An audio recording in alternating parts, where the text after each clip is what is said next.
గత ఎన్నికల్లో ప్రజలు ఒక్క ఛాన్స్ పేరుతో జగన్ మాటలు నమ్మి మోసపోయారన్నారు. ఈసారి అభ్యర్థుల ఎంపికలో చంద్రబాబు తీవ్ర కసరత్తు చేశారంటున్నారు నక్క ఆనందబాబు. మరిన్ని వివరాలు మా ప్రతినిధి మల్లికార్జున్ అందిస్తారు. కొద్దిసేపటి క్రితమే జనసేన టీడీపీ ఉమ్మడి అభ్యర్థులను కూడా ప్రకటించింది. వేమూరు నియోజకవర్గానికి మాజీ మంత్రి నక్క ఆనందబాబు గారిని కూడా ప్రకటించడం జరిగింది. ఆయన మనతో ఉన్నారు, ఆయనతో మాట్లాడతారు. సార్, ఎలా చూస్తూ ఉన్నారు సార్? మొదటి జాబితాలోనే మీ పేరు ఖరారు చేసి ప్రకటించడం జరిగింది. మాజీ మంత్రిగా పనిచేశారు, చాలా సీనియర్ నేతగా ఉన్నారు. ఎలా చూస్తూ ఉన్నారు?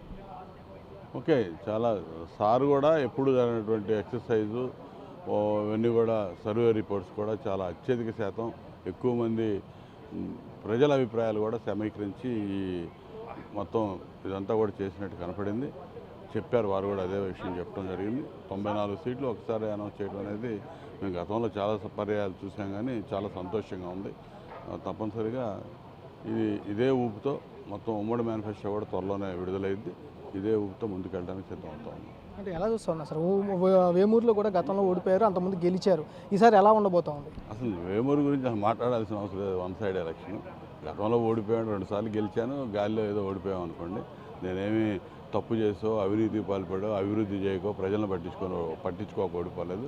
ఆ ఒక్క ఛాన్స్ ప్లీజ్ అనే దాని మీద నా మీద ఓడిపోయిన ఆయన 2 సార్లు ఓడిపోయింది ఆయన 3వ సారి ఆయన కంటెస్ట్ చేయడం, ఈ గాలి అదంతా కలిసి ఏదో కొట్టారు. కానీ ఆ రోజున అసలు నాకు పోటీ ఉందని నేను భావిస్తాను. అంటే కొంతమంది సీనియర్లు కూడా మొదటి జాబితాలో చోటు దక్కలేదు కదా సార్, ఎట్లా చూస్తూ ఉన్నారు?